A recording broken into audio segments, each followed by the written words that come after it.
আপনি বসুন, আমি আপনার আর আমার খাবারটা বেড়ে নিচ্ছি। আমি তো বুঝতে পারছি না বাড়ির আরেকজন সদস্য খাবে কিনা। কি আরেকজন সদস্য মানে কি? আমি এই বাড়ির আরেকজন সদস্য? না না না না, তুমি বলো কি আমি আরেকজন সদস্য?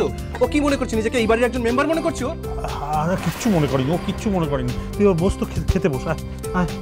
ওর রান্না আমি খাবো না। হোটেলে চলে যেতে বলুন।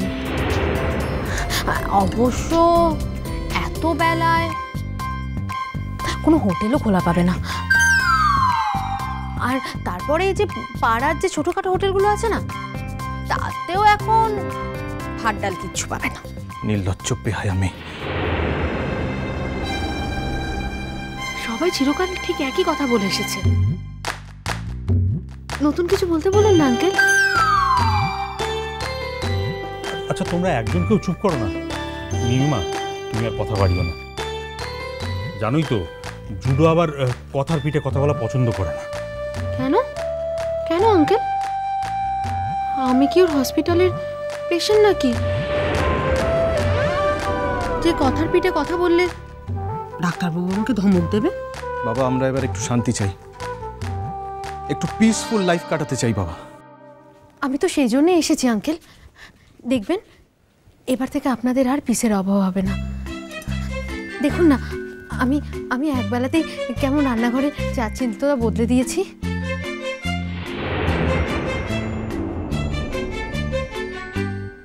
আশ্চর্য, একটা ছেলে বারবার বলে যাচ্ছে যে সে বিয়ে করবে না, অথচ মেয়েটাকে দেখো খেউয়ের মতো পেছনে পেছনে ঘুরে বেড়াচ্ছে। আঙ্কেল, আপনার ছেলেকে শুধু ইএনটি না, মেন্টাল ট্রিটমেন্টও করতে হবে।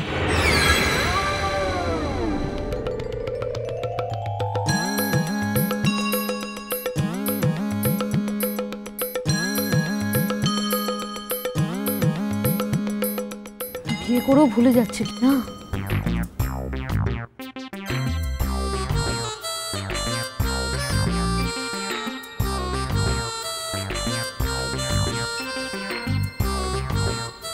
Loss of memory.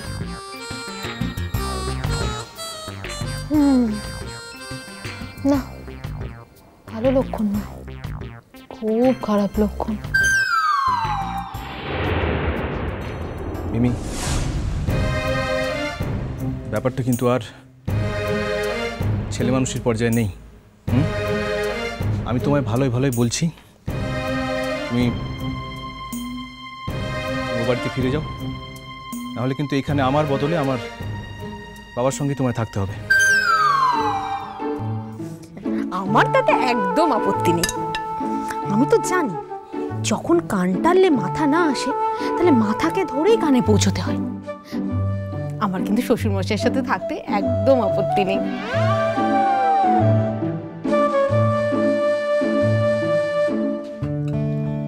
আমি কি কালা হয়ে গেছো? শুনতে পাচ্ছ না? না, শুনছি তো। বুঝলি জুডো, রান্নাটা বড় ভালো হয়েছে জানিস তো। বিশেষ করে এই পোস্তর তরকারিটা, কতদিন বাদে আমি এরকম পোস্তর তরকারি খেলাম, মানে এখনো খাচ্ছি। আঙ্কেল, আঙ্কেল, আমি আপনাকে একটু পোস্ত দেবো? না না না, তাহলে জুডো কম পড়ে যাবে। না না, আপনি একদম টেনশন নেবেন না। আমার যা মনে হচ্ছে আপনার ছেলে বোধহয় আজকে আর খাবে না। খেলে তো এতক্ষণে বসেই যেত। খিদে পেট চুঁচুই করছে, আর এখন ও বলছে আমি নাকি খাবো না। কিন্তু না ডাকলে আমি বসেই বা কি করে খেতে? নিজের মান খুইয়ে খেতে বসবো? কিরে জুডো, খাবি না? দূর বোকা, খাওয়ার পর কেউ রাগ করে নাকি? আয় বস।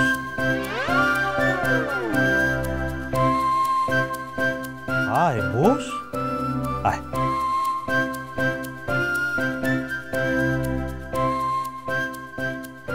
তুমি বলছো বলে আমি বসছি। এবার খা, দেখ পোস্তটা কেমন হয়েছে। ঠিক আছে, তুমি বলছো বলে আমি খাচ্ছি, কিন্তু দেখো বাবা, এই একই ব্যবস্থা যদি আজ রাতেও হয় তাহলে কিন্তু আমি তোমায় বলে দিচ্ছি। ওরে বাবা, আগে এই বেলাটা তো মেটা, তারপর রাতেরটা রাতে দেখা যাবে। নে খা। আঙ্কেল, আপনি একদম চিন্তা করবেন না। কথায় আছে না, একবার সাধিলেই হইল। সরি। ভাত ভাঙ, খা, শুরু কর। এ দেখ,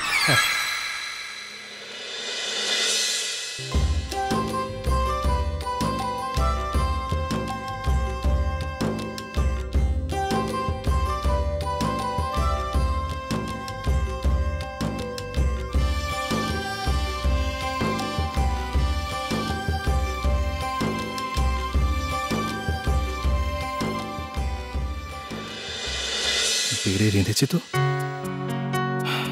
কিন্তু তাই বলি তো আর ওইখানে থেকে যেতে পারে না। এখন আমার একটা অন্য লড়াই বাকি আছে, অন্য বড় লড়াই। আঙ্কেল,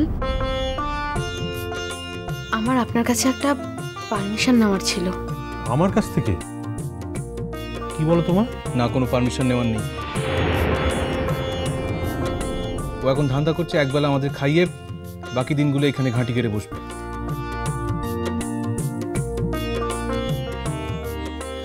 আঙ্কেল, তার মানে আপনার ছেলের কিন্তু আমার রান্নাটা বেশ ভালোই লেগেছে।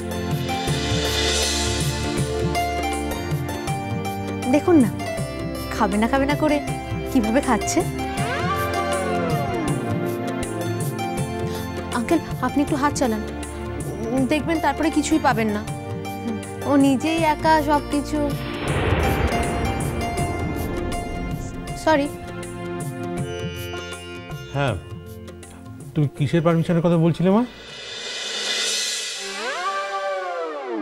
না মানে আঙ্কেল, শ্বশুর বাড়িতে নতুন বউ এরকম সালোয়ার কামিজ পরে ঘুরে বেড়ালে কেমন একটা লাগে না? তাই বলছিলাম, বাইরে থেকে যদি কেউ আসে নতুন বউকে দেখতে, তখন তাই যদি আমি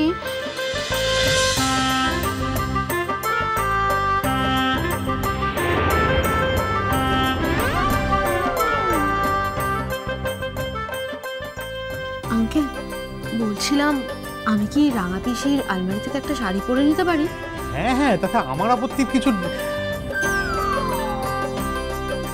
না। মানে তোমার রাঙা পিসি, তার আলমারি থেকে তুমি তার শাড়ি নিয়ে পরবে, সে তুমি 1000 বার নিতে পারো, তোমার অধিকার আছে, তুমি পরতেই পারো। আর সিঁদুর? হ্যাঁ না, বলছিলাম তো, নতুন বউকে সিঁদুর না পরলে কি মানায়? তাই ভাবছিলাম এবেলায় একটু সিঁদুর পরে নি, তাহলে ওই বউয়ের সাজটা পুরো হয়ে যাবে। না, তুমি যদি ভেবে থাকো মিমি যে চালাকি করে মন ভোলানো কথা বলে তুমি এখানে থেকে যাবে, তাহলে তুমি খুব ভুল ভাবছো। I am the last person যে তোমাকে কিছুতেই এইখানে এই পরিচয় থাকতে দেব না। বাস দেখো মিমি, আমরা এখানে এমনিতেই অনেক ঝঞ্ঝাটের মধ্যে আছি। আমি আর নতুন করে কোনো ঝঞ্ঝাট বাঁধাতে চাই না। আমি তো আপনাকে আগেই বলেছি বাবা, এখান থেকে চলে যাব বলে তো আমি এখানে আসিনি। আমি খুব ভালো বুঝতে পেরেছি আপনারই অপদার্থ ছেলেকে ছাড়া আমি থাকতে পারবো না, তাই তো সব ছেড়ে ছুটতে চলে এসেছি এখানে। তার কি করা যাবে, ভালোবাসার আমি আর অন্য কাউকে খুঁজে পেলাম না। আমারই কপাল, এরকম একটা ম্যাদা মারা নির্বিকার ছেলেকে আমি ভালোবেসেছি, যে নিজের বউকেও বউ বলে স্বীকার করতে ভয় পায়। তাই জন্য তো আজকে আমাকে এত কথা শুনতে হচ্ছে। ভালো যখন বেসেছি, তাকে তো আর ছেড়ে চলে যাওয়া যায় না। আর ভালোবাসার মানুষ খারাপ খারাপ কথা বললে তাতে অত গায়ে মাখতে নেই, সেটাও আমি বুঝে গেছি। তাই আপনার ছেলে আমাকে যতই অপমান করুক না কেন, আমি কিন্তু এখান থেকে কোথাও যাব না। বাবা। বাবা? তুই আমাকে বাবা বলে ডাকলি মা? আমি এক্সপেক্ট করেছিলাম তুমি আমাকে বলবে বাবা বলে ডাকতে। তুমি যখন বলনি, তাই আমি নিজেই। বেশ করেছিস মা, বেশ করেছিস। তুই বাবা বলে আমাকে যখন একবার ডেকেছিস, তখন তো আমি জুডোর কথায় তোকে ঘাট ধাক্কা দিয়ে বাড়ি থেকে বার করে দিতে পারবো না। আর থাকবোই না এই বাড়িতে, আর দ্যাটস ফাইনাল। থাকো তুমি তোমার পাতানো মেয়েকে নিয়ে। শোন জুডো, বাবা